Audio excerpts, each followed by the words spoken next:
ಮಾಡ್ತಿದ್ಯಾ? ರೋಹಿತಣ್ಣ ಇಲ್ಲೋದ? ಕಾಲೇಜ್ಗೆ ಹೋದ್ನಾ? ಜಾಣ ನೀನು.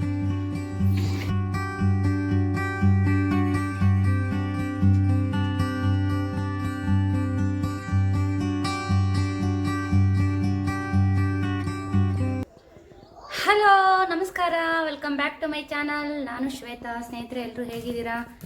ಎಲ್ಲರೂ ಚೆನ್ನಾಗಿದ್ದೀರಾ ಅಂತ ಅನ್ಕೊತ ಇವತ್ತು ಬಂದು ಇವತ್ತು ಯಾವಾರ ಗುರುವಾರ ಇವತ್ತು ಗುರುವಾರ ಬೆಳಗ್ಗೆಯಿಂದ ಬ್ಲಾಗ್ನ ಶುರು ಮಾಡ್ತಾ ಇದ್ದೀನಿ. ಇವಾಗೆಲ್ಲ ವರ್ಕೌಟ್ನ ಮುಗಿಸಿ ಬಂದೆ. ಸುಮಾರು ಜನ ಅನ್ಕೋಬೋದು ವರ್ಷ ತಡ್ಕಿನ ದಿವಸ ಯಾಕೆ ಬ್ಲಾಗ್ ಮಾಡಿಲ್ಲ ಅಂತ. ಅವತ್ತು ಮಾಡಿದ್ದೆ. ಏನಾಯಿತು ಅಂತಂದರೆ ಅಣ್ಣ ಅದಕ್ಕೆ ಸಿಹಿ ಹಬ್ಬದ ದಿವಸ ಬಂದು ಊರಿಗೆ ಹೋದರು ಅಮ್ಮನ ಮನೆಗೆ. ಅವರೆಲ್ಲ ಹಬ್ಬಕ್ಕೂ ಅಮ್ಮನ ಮನೆಗೆ ಬಂದು ಊರಲ್ಲೇ ಸೆಲೆಬ್ರೇಟ್ ಮಾಡೋದು. ಅಪ್ಪ ಅಮ್ಮನ ಜೊತೆ ಅಣ್ಣ ಅದಕ್ಕೆ ಎಲ್ಲ ಬಂದು ಸೆಲೆಬ್ರೇಟ್ ಮಾಡ್ತಾರೆ. ಅವತ್ತು ಏನಾಯಿತು ಅಂತಂದರೆ ವರ್ಷ ತಡ್ಕು ದಿವಸ ಅಣ್ಣನ ಮಗಳು ಇನ್ನೂ 7 ವರ್ಷ ಏನೋ ನಡೀತಿದೆ, 6 ವರ್ಷ ಅಥವಾ 7 ವರ್ಷ ನಡೀತಾ ಇದೆ. ಬಿದ್ದು ಕಾಲಿಗೆ ಪೆಟ್ಟು ಮಾಡ್ಕೊಂಬಿಟ್ಲು ಅಂತ. ಅಂದರೆ ಅವತ್ತು ಕಾಲೇ ಅವಳಿಗೆ ಫ್ರ್ಯಾಕ್ಚರ್ ಆಯಿತು, ಮೂಳೆ ಬಂದು ಕಾಲು ಮೂಳೆ ಮುರಿದೋಯ್ತು. ಅದಕ್ಕೋಸ್ಕರ ತುಂಬ ಬೇಜಾರಾಗ್ಬಿಡ್ತು. ಅವತ್ತು ತುಂಬ ಅಳುನೂ ಬಂದ್ಬಿಡ್ತು. ಚಿಕ್ಕ ಪಾಪು ಅಲ್ವಾ, ಅವಳನ್ನ ಕಂಡ್ರೆ ತುಂಬ ಇಷ್ಟ ನಮ್ಮೆಲ್ರಿಗೂ. ಕಾಲು ಮುರಿದೋಗ್ಬಿಡ್ತು. ಹಂಗಾಗಿ ಅವತ್ತು ಯಾವುದೇ ಒಂದು ವಿಡಿಯೋನ ಮಾಡಲಿಲ್ಲ. ತಕ್ಷಣ ಹಾಸ್ಪಿಟ್ಲಿಗೆ ಕರ್ಕೊಂಡೋಗಿ ಸಂಜೆ ಅಷ್ಟರಲ್ಲಿ ಆಪ್ರೇಷನ್ ಮಾಡಿದ್ರು. ಇವಾಗ ಚೆನ್ನಾಗಿದ್ದಾಳೆ. ಸುಮಾರು ವಿಡಿಯೋಗಳಲ್ಲಿ, ಹಳೆಯ ವಿಡಿಯೋಗಳಲ್ಲಿ ತೋರಿಸಿದ್ದೀನಿ ನಮ್ಮ ಅಣ್ಣನ ಮಗಳನ್ನ. ಇವಾಗ ಚೆನ್ನಾಗಿದ್ದಾಳೆ. 1 ತಿಂಗಳು ರೆಸ್ಟ್ ಕೊಡಬೇಕು ಅಂತ ಹೇಳಿದರು. ಹಾಗಾಗಿ ಆಪ್ರೇಷನ್ ಎಲ್ಲ ಆಯಿತು. ಅವತ್ತು ಬೆಳಗ್ಗೆನೇ ಹೋಗಿ ನೋಡ್ಕೊಂಬಂದ್ವಿ. ಮತ್ತೊಮ್ಮೆ ಹೋಗಬೇಕು ಯಾವಾಗಾದ್ರೂ ನೋಡ್ಕೊಂಬರೋಕ್ಕೆ. ಇವಾಗ ಚೆನ್ನಾಗಿದ್ದಾಳೆ, ತೊಂದರೆ ಏನಿಲ್ಲ. ಹಾಗಾಗಿ ವರ್ಷ ತಡ್ಕು ದಿವಸ ನಾನು ಯಾವುದೇ ಬ್ಲಾಗ್ನ ಮಾಡೋಕ್ಕಾಗಿಲ್ಲ. ಸ್ನೇಹಿತರೆ, ಬನ್ನಿ. ಇವಾಗ ಟೈಮ್ ಬಂದು 8:30 ಆಗ್ತಾಯಿದೆ. ತಿಂಡಿ ಬಂದು ಹುಳಿ ಅನ್ನ ಮಾಡಿದ್ದೀನಿ. ಹುಳಿ ಅನ್ನದ ರೆಸಿಪಿ ಏನಾದರೂ ಬೇಕು ಅಂದರೆ ಕಮೆಂಟ್ ಮಾಡಿ. ಅದರಲ್ಲೂ 2 ಥರ ಹುಳಿ ಅನ್ನ ಮಾಡ್ತೀನಿ. ಅದನ್ನು ಬೇಕಾದರೆ ಶೇರ್ ಮಾಡ್ತೀವಿ. ಸುಜಿತ್ನ ತೋರಿಸ್ತೀನಿ ಬನ್ನಿ ಏನು ಮಾಡ್ತಿದ್ದಾನೆ ಅಂತ. ನೋಡಿ, ರೋಹಿತ್ ಶೂ ಹಾಕ್ಕೊಂಡು ಸೈಕಲಲ್ಲಿ ಕಾಲೇಜ್ಗೆ ಹೋಗ್ತಾನಂತೆ. ರೆಡಿ ಆಗ್ತಾ ಇದ್ದಾನೆ. ಸ್ನಾನ ಮಾಡಿ ಹಾಕೊಳ್ಳೋದು. ಎಲ್ಲಮ್ಮ ಒಂದು ಸ್ಲಿಪ್ಪರ್ ಇಲ್ಲ, ಏನಾದ್ವೆ ಹಣ್ಣು ನಾವು.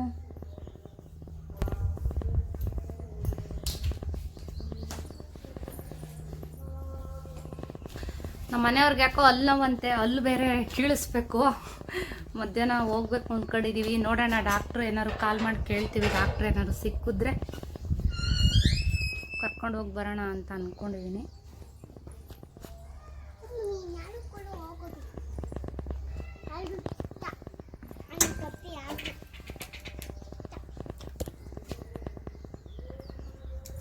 ಬೀಳ್ತಿಯಮ್ಮ.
ಇವಾಗ ಹೂವೆಲ್ಲ ಬಿಡಿಸ್ಕೊತಾ ಇದ್ದೀನಿ. ಅಷ್ಟೊಂದೇನು ಹೂಗಳೇನು ಬಿಟ್ಟಿಲ್ಲ. ಡೈಲಿ ಪೂಜೆಗೆ ಸಿಗುತ್ತೆ, ಸ್ವಲ್ಪ ಕಡಿಮೆ ಸಿಗುತ್ತೆ ಅಷ್ಟೇ. ಕಣಿಗಿಲೆ ಹೂವು ಜಾಸ್ತಿ ಬಿಡ್ತಾ ಇದೆ. ಇವಾಗ ತುಂಬ ಬಿಸಿಲು. ಬೆಳಗ್ಗೆನೇ 7 ಗಂಟೆಗೆ ಸ್ಟಾರ್ಟ್ ಆಗಿಬಿಟ್ರೆ ಗೇಟ್ವರೆಗೂ ಬರ್ತಾ ಇರುತ್ತೆ ಬಿಸಿಲು. ಸಂಜೆ 6 ಗಂಟೆವರೆಗೂ ಇದೇ ಬಿಸಿಲಿರುತ್ತೆ. ಇವಾಗ ನೋಡಿ, ಇಷ್ಟು ಹೂ ಬಿಟ್ಟಿದೆ. ದುಂಡು ಮಲ್ಲಿಗೆ, ಕೆಲವೊಂದು ದಾಸವಾಳ ಮತ್ತು ಕಣಿಗೆಲೆ ಇಷ್ಟನ್ನು ಬಿಡಿಸ್ಕೊಂಡು ಪೂಜೆಗೆ ಸ್ವಲ್ಪ ನೀರನ್ನ ಚುಮ್ಕಿಸ್ಬಿಟ್ಟು ಫ್ರಿಜ್ಜಲ್ಲಿ ಇಟ್ಬಿಡ್ತೀನಿ. ಬೆಳಗ್ಗೆನೇ ಬಿಡಿಸ್ತೀನಿ. 7 ಗಂಟೆಗೆ ಬಿಸಿಲಿರೋದ್ರಿಂದ ಹೂವೆಲ್ಲ ತುಂಬಾ ಹರಳಿಬಿಟ್ಟಿರುತ್ತೆ ಇತ್ತೀಚೆಗೆ. 6 ಗಂಟೆ 6:15ಗೆಲ್ಲ ಬಿಡಿಸೋದಕ್ಕಾಗೋದಿಲ್ಲ. ಸ್ನೇಹಿತರೆ, ಸುಮಾರು ಜನ ನನ್ನ ಫ್ರೆಂಡ್ಸು ಕೇಳ್ತಾಯಿದ್ರಿ, ಸ್ಕಿನ್ಗೆ ಯಾವ್ಯಾವ ಕ್ರೀಮ್ನ ಹಚ್ತಾ ಇದ್ದೀರಾ, ಸ್ಕಿನ್ ಎಲ್ಲ ತುಂಬ ಕ್ಲಿಯರಾಗಿದೆ ತೋರಿಸಿ ಅಂತ ಕೇಳ್ತಾಯಿದ್ರು ಕಾಲ್ ಮಾಡಿ. ಹಾಗಾಗಿ ತೋರಿಸ್ತೀನಿ ಲಾಸ್ಟ್ನಲ್ಲಿ ಯಾವುದು ಯೂಸ್ ಮಾಡ್ತಾ ಇದ್ದೀನಿ ಏನು ಅಂತ. ಇತ್ತೀಚೆಗೆ ಸಿರಮ್ ಕೂಡ ಯೂಸ್ ಮಾಡ್ತಾ ಇದ್ದೀನಿ. ತುಂಬ ಚೆನ್ನಾಗಿ ಅನ್ನಿಸ್ತಾ ಇದೆ. ಮಮಾಅರ್ತ್ ಅವ್ರದ್ದು ಸಿರಮ್ಮು, ಕೆಲವಷ್ಟು ಎಲ್ಲ ಮಮಾಅರ್ತ್ ಅವ್ರದ್ದೇ ಪ್ರಾಡಕ್ಟು ನಾನು ಯೂಸ್ ಮಾಡ್ತಾ ಇರೋದು. ಗುಬ್ಬಿನಲ್ಲೂ ಕೂಡ ನಿಮಗೆ ಸಿಗುತ್ತೆ, ಎಲ್ಲ ಶಾಪ್ಗಳಲ್ಲೂ ಸಿಗುತ್ತೆ. ಇವಾಗ ಮೆಡಿಕಲಲ್ಲಿ ಕೂಡ ಎಲ್ಲ ಕಡೆ ಸಿಗುತ್ತೆ. ಇವಾಗ ನಾನು ಕೂಡ ಕೆಲವೊಂದು ಆನ್ಲೈನಲ್ಲಿ ತರಿಸ್ಕೋತೀನಿ, ಕೆಲವೊಂದು ಫೇಸ್ ವಾಶು ಇಂಥದ್ದೆಲ್ಲ ಮೆಡಿಕಲ್ ಶಾಪ್ಗಳಲ್ಲೂ ಕೂಡ ಅವೈಲೇಬಲ್ ಇದೆ, ಅಲ್ಲಿ ತೊಗೊಬರ್ತೀನಿ. ಇಲ್ಲ ಅಂದರೆ ಬಂದಿರ್ತೀನಿ, ನೆಕ್ಸ್ಟ್ ಒಂದು 2 ಡೇಸ್ ಬಿಟ್ಟು ತರಿಸ್ಕೊಡ್ತಾರೆ. ಲಾಸ್ಟ್ನಲ್ಲಿ ತೋರಿಸ್ತೀನಿ. ಕೆಲವೊಂದು ಐಟಮ್ಸ್ ಅಂತೂ, ಕೆಲವೊಂದು ಪ್ರಾಡಕ್ಟ್ ತುಂಬಾ ಇಷ್ಟ ಆಗಿದೆ ಮಮಾಅರ್ತ್ ಅವ್ರದ್ದು. ಯಾಕೆ ಅಂತಂದರೆ ನ್ಯಾಚುರಲ್ ಆಗಿರುತ್ತೆ, ಯಾವುದೇ ಕೆಮಿಕಲ್ ಇರೋದಿಲ್ಲ. ಹಾಗಾಗಿ ತೋರಿಸ್ತೀನಿ ನಿಮಗೆ ಲಾಸ್ಟ್ನಲ್ಲಿ. ಇವಾಗ ಬನ್ನಿ, ತಿಂಡಿ ಎಲ್ಲ ಮುಗಿಸಿದ್ದೀನಿ.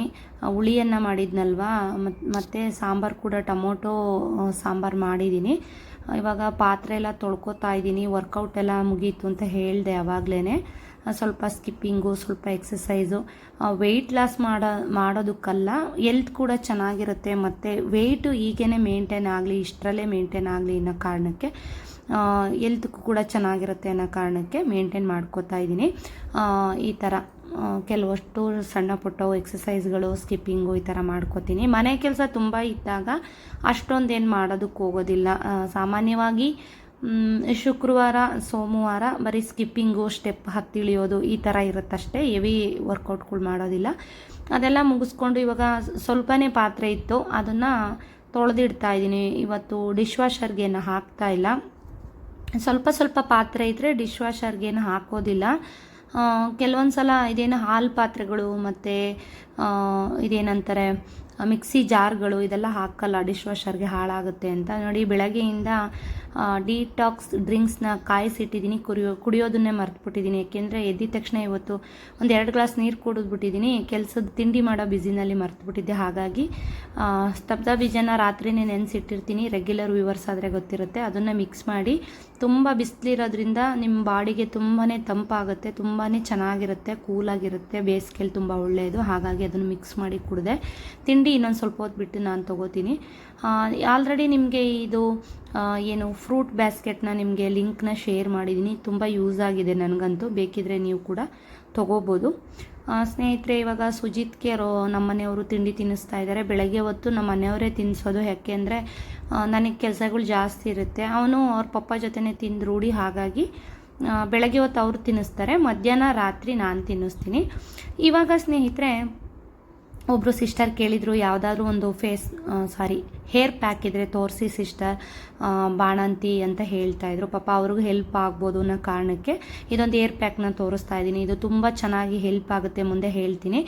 ಇದಕ್ಕೆ ಏನೇನು ಹಾಕಿದ್ದೀನಿ ಅಂತ ಫಸ್ಟ್ ಹೇಳ್ಬಿಡ್ತೀನಿ. ಒಂದು ಚಿಕ್ಕದು ಈರುಳ್ಳಿ ಮತ್ತು ದಾಸವಾಳದ ಎಲೆಗಳು, ಯಾವ ಕಲರ್ ಆದರೂ ಆಯಿತು, ಅದು ದಾಸವಾಳದ ಎಲೆಗಳು ತೊಗೊಂಡು ನೀಟಾಗಿ ವಾಶ್ ಮಾಡಬೇಕು. ಯಾಕೆಂದರೆ ಇಲ್ಲ ತೊಳಿಲಿಲ್ಲ ಅಂತ ಅಂದರೆ, ವಾಶ್ ಮಾಡಲಿಲ್ಲ ಅಂತ ಅಂದರೆ ಕ್ಯಾಲ್ಫ್ಗೆ ನಮಗೆ ಇನ್ಫೆಕ್ಷನ್ ಆಗೋಂಥ ಸಾಧ್ಯತೆಗಳಿರುತ್ತೆ. ಹಾಗಾಗಿ ಯಾವುದನ್ನೇ ಯೂಸ್ ಮಾಡಿದ್ರು ನೀಟಾಗಿ ವಾಶ್ ಮಾಡಿ ಹಾಕ್ಕೊಳ್ಳಿ. ಈಗ ದಾಸವಾಳದ ಎಲೆ ಮತ್ತು ಇದು ಫ್ಲೆಕ್ಸ್ ಸೀಡ್ಸು ಅಂದರೆ ಅಗಸೆ ಬೀಜನ ಸ್ವಲ್ಪ 1 ಸ್ಪೂನಷ್ಟು ಹಾಕಿ ಒಂದು ಜೆಲ್ ಕ್ರಿಯೇಟ್ ಆಗೋವರೆಗೂ ಕುದಿಸಿ, ಒಂದು 5ರಿಂದ 10 ನಿಮಿಷ ಕುದಿಸಿದ್ದೀನೇನೋ ಅಷ್ಟೇ.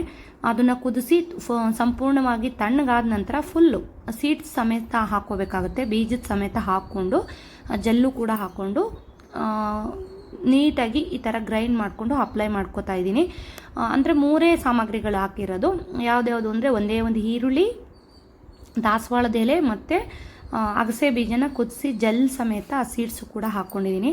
ಸಾರಿ ಸ್ನೇಹಿತರೆ, ಫಸ್ಟಿಂದ ಅಪ್ಲೈ ಮಾಡೋದು ವೀಡಿಯೋಸ್ ಕ್ಲಿಪ್ಪಿಂಗ್ ಎಲ್ಲೋ ಮಿಸ್ ಆಗಿದೆ, ಹಾಗಾಗಿ ಅರ್ಧದಿಂದ ತೋರಿಸ್ತಾ ಇದ್ದೀನಿ. ಅಪ್ಲೈ ಮಾಡ್ಕೊಂಡು ಆಯಿತು, ಒಂದು ತುರ್ಬು ಹಾಕ್ಕೊಂಡು ಇವಾಗ ಒಂದು ಹಾಫ್ ಆನ್ ಅವರ್ ಬಿಟ್ಟರೆ ನಿಮಗೆ ಏರು ನನಗೆ ತುಂಬಾ ಲೆಂತ್ ಬಂದಿದೆ. ಇದನ್ನು ವಾರಕ್ಕೆ 2 ಸಲ ಯೂಸ್ ಮಾಡ್ತಾ ಇದ್ದೀನಿ. ಹೇರ್ ಫಾಲ್ ಕೂಡ ಕಂಟ್ರೋಲ್ ಆಗುತ್ತೆ ಮತ್ತು ಕೂದಲು ಕೂಡ ತುಂಬ ಚೆನ್ನಾಗಿ ಬೆಳೆಯುತ್ತೆ. ಇದನ್ನು ಬೇಕಿದ್ರೆ ನೀವು ಟ್ರೈ ಮಾಡಿ. ನಾನು ಇದು ಸುಮಾರು ಒಂದು 2-3 ತಿಂಗಳಿಂದ ಈ ಒಂದು ಏರ್ ಪ್ಯಾಕ್ನ ಯೂಸ್ ಮಾಡ್ತಾ ಇದ್ದೀನಿ. ಹೇರ್ ತುಂಬಾ ಚೆನ್ನಾಗಿ ಅನ್ನಿಸ್ತಾ ಇದೆ, ಸಿಲ್ಕಿ ಆಗಿದೆ. ನೀವು ಕೂಡ ಬೇಕಿದ್ರೆ ಯೂಸ್ ಮಾಡ್ಬೋದು. ಸ್ನೇಹಿತರೆ, ಇಲ್ಲಿ ಪಕ್ಕದ ಮನೆಯಲ್ಲಿ ಇಲ್ಲಿ ದೇವ್ರ ಕಾರ್ಯ ಇದೆ, ಅವರು ಕರೆದಿದ್ದಾರೆ ಪೂಜೆಗೆ. ಇವತ್ತು ನಾನ್ ವೆಜ್ ಊಟ ಇದೆ, ಹಂಗಾಗಿ ಸಾಮಾನ್ಯ ನಾನ್ ವೆಜ್ ಊಟಕ್ಕೆ ನಾನು ಹೋಗಲ್ಲ. ಯಾಕೆಂದರೆ ಇಲ್ಲಿ ಮಾತಾಡ್ತಿರೋದು ಯಾಕೆ ನಾನು ನ್ಯೂಟ್ ಮಾಡಿದ್ದೀನಿ ಅಂತಂದರೆ ಸಾಂಗ್ ಹಾಕಿದ್ದಾರೆ, ಕಾಪಿರೈಟ್ ಕಾಲಮ್ಗೆ ಹೋಗ್ಬಿಡುತ್ತೆ, ಹಾಗಾಗಿ ನ್ಯೂಟ್ ಮಾಡಿ ವಾಯ್ಸ್ ಕೊಡ್ತಾ ಇದ್ದೀನಿ. ಇಲ್ಲೂ ಕೂಡ ನಾನ್ ವೆಜ್ ಊಟಕ್ಕೆ ಸಾಮಾನ್ಯ ನಾನು ಹೋಗೋದಿಲ್ಲ ಸ್ನೇಹಿತರೆ, ಯಾಕೆಂದರೆ ಒಂಥರ ಅಂಜಿಕೆ, ನಾನು ಹೊರಗಡೆ ಸಾಮಾನ್ಯ ಹೋಗೋದೇ ಇಲ್ಲ. ನಾನ್ ವೆಜ್ ಮಾಡಿದ್ರು ಕೂಡ ಸಿಹಿ ಊಟನೇ ಮಾಡ್ಕೊಂಡು ಬರ್ತೀನಿ, ನಾನು ಮಾಡಿರ್ತಾರಲ್ವ, ಹಾಗಾಗಿ ಸುಜಿತ್ ಬರ್ತೀನಿ ಅಂತ ಮಂಕಂಡೇ ಬಿಡ್ತದು. ಇವಾಗ ನಮ್ಮ ಮನೆಯವ್ರಿಗೆ ಅಡುಗೆ ಮಾಡಿಟ್ಟು ನಾನೊಬ್ಬಳೇ ಹೋಗ್ತಾ ಇದ್ದೀನಿ. ಇವಾಗ ಸ್ನೇಹಿತರೆ ಹೊರಡ್ತಾ ಇದ್ದೀನಿ. ಈ ಥರ ಒಂದು ಸಿಂಪಲಾಗಿ ಒಂದು ಟಾಪ್ನ ವೇರ್ ಮಾಡಿದ್ದೀನಿ. ಇಲ್ಲೇ ಅಲ್ವಾ, ಒಂದು ಟೈಮ್ ಬರಬೇಕು 4:45. ಸುಜಿತ್ತು ಗಟ್ಟಿಲೆ ಹೊರಟಿದ್ದಾನೆ ಆಟ ಆಡೋಕ್ಕೆ ತಾತನ ಮನೆಗೆ. ಅಲ್ಲಿ ಬಂದು ನಮ್ಮ ಮೈದನ ಮಕ್ಳು ಇಬ್ಬರಿದ್ದಾರೆ. ಆಮೇಲೆ ಏರಿಯಾ ತುಂಬ ಗ್ಯಾಂಗ್ ಮಕ್ಕಳು, ಚಿಕ್ಕ ಮಕ್ಕಳು ಜಾಸ್ತಿ ಜನ ಇದ್ದಾರೆ.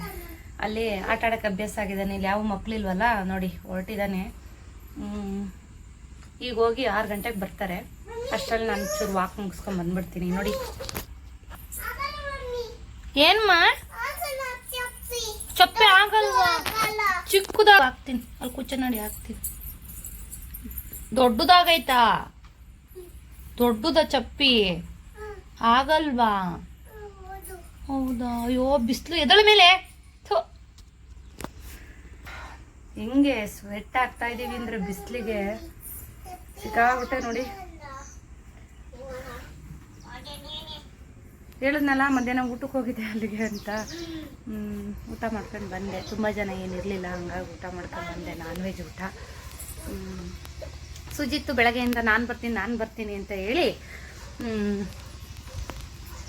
ನಾನು ಹೊರಡೋ ಟೈಮ್ಗೆ ಮಲಗ್ಬಿಟ್ಟ ಅವನು.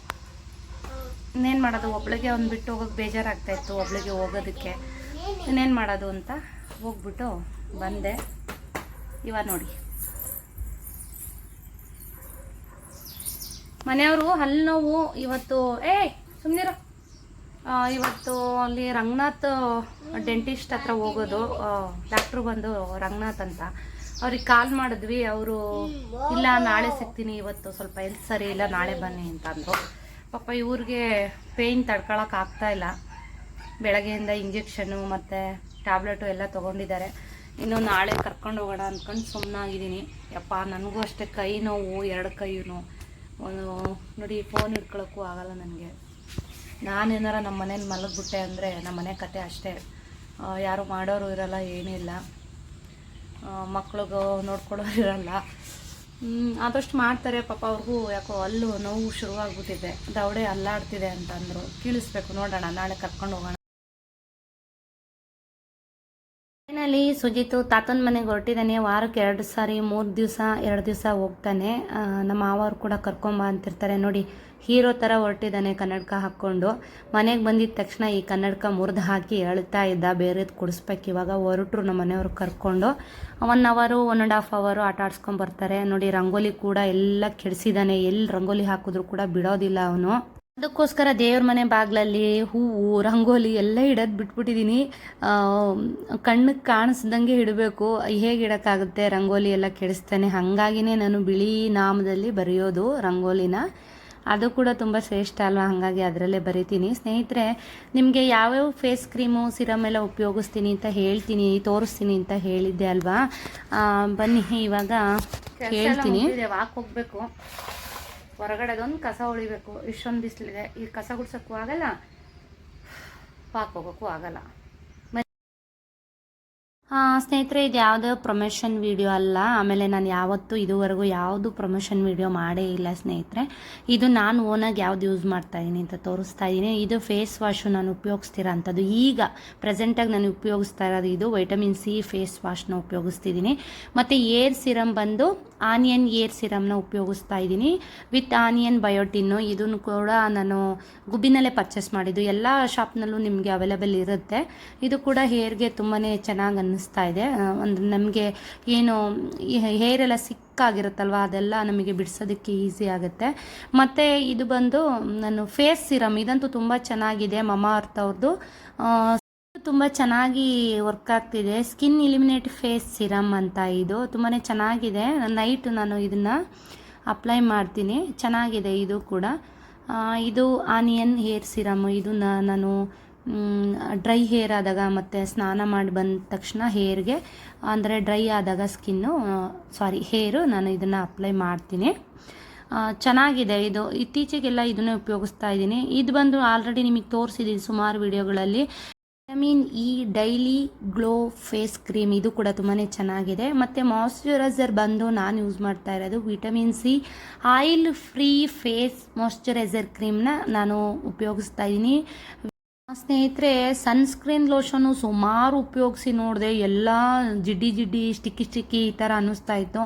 ಇದರಲ್ಲೂ ಕೂಡ ನನಗೇನು ಇವೆಲ್ಲ ಪ್ರಾಡಕ್ಟ್ ಇಷ್ಟ ಆಯಿತು. ಬಟ್ ಏನು ಸನ್ಸ್ಕ್ರೀನ್ ಲೋಷನ್ ನನಗೆ ಯಾಕೋ ಇಷ್ಟ ಆಗಲಿಲ್ಲ. ನಾನು ಅದಕ್ಕೋಸ್ಕರ ಯಾವುದನ್ನು ಉಪಯೋಗಿಸ್ತೀನಿ ಅಂತ ಅಂದರೆ ಲೋಟಸ್ ಅವ್ರದ್ದು ನಾನು ಸನ್ಸ್ಕ್ರೀನ್ ಲೋಷನ್ನು ಉಪಯೋಗಿಸ್ತೀನಿ. ಇದು ತುಂಬಾ ಚೆನ್ನಾಗಿದೆ. ಜಿಡ್ಡಿ ಇಲ್ಲ, ಫೇಸ್ಗೆ ತುಂಬ ಚೆನ್ನಾಗಿ ಹೊಂದ್ಕೊಳ್ಳುತ್ತೆ. ತುಂಬಾ ಚೆನ್ನಾಗಿ ಅನ್ನಿಸ್ತು ಇದು. ಫೇಸ್ಗೆಲಂತೂ ಸನ್ಸ್ಕ್ರೀನ್ ಲೋಷನ್ ಅಂತೂ ತುಂಬಾ ಯೂಸ್ ಮಾಡಲೇಬೇಕು. ಯಾಕೆ ಅಂದರೆ ನೋಡ್ತಾ ಇದ್ದೀರಾ ಹೊರಗಡೆ ಎಷ್ಟು ಬಿಸಿಲಿದೆ ಅಂತ ಹೇಳ್ಬಿಟ್ಟು ಸನ್ಸ್ಕ್ರೀನ್ ಲೋಷನ್ ಹಚ್ಚೋದ್ರಿಂದ ನಮ್ಮ ಇನ್ನು ಟ್ಯಾನ್ ಆಗೋದನ್ನು ತಡೀಬೋದು. ಸ್ನೇಹಿತರೆ, ಇವತ್ತಿನ ವಿಡಿಯೋನ ಇಲ್ಲಿಗೆ ಎಂಡ್ ಮಾಡ್ತಾ ಇದ್ದೀನಿ. ವಿಡಿಯೋ ಏನಾದರೂ ಇಷ್ಟ ಆದರೆ ವಿಡಿಯೋಗೊಂದು ಲೈಕ್ ಮಾಡಿ, ಫ್ರೆಂಡ್ಸ್ ಆ್ಯಂಡ್ ಫ್ಯಾಮಿಲಿ ಜೊತೆಗೆ ಶೇರ್ ಮಾಡಿ, ಮತ್ತು ಅನಿಸಿಕೆ ಅಭಿಪ್ರಾಯನ ಕಮೆಂಟ್ ಮುಖಾಂತರ ತಿಳಿಸಿ ಸ್ನೇಹಿತರೆ. ಮತ್ತು ಹೊಸದಾಗಿ ಚಾನಲ್ನ ಯಾರಾದರೂ ವಿಸಿಟ್ ಮಾಡ್ತಾ ಇದ್ದರೆ ಪ್ಲೀಸ್ ಸಬ್ಸ್ಕ್ರೈಬ್ ಮಾಡ್ಕೊಂಡು ನೋಡಿ ಮತ್ತು ಸಪೋರ್ಟ್ ಮಾಡಿ. ಸಿಗೋಣ ಮುಂದಿನ ವಿಡಿಯೋಗಳಲ್ಲಿ. ಅಲ್ಲಿವರೆಗೂ ನಮಸ್ಕಾರ. Take care. ಬಾಯ್.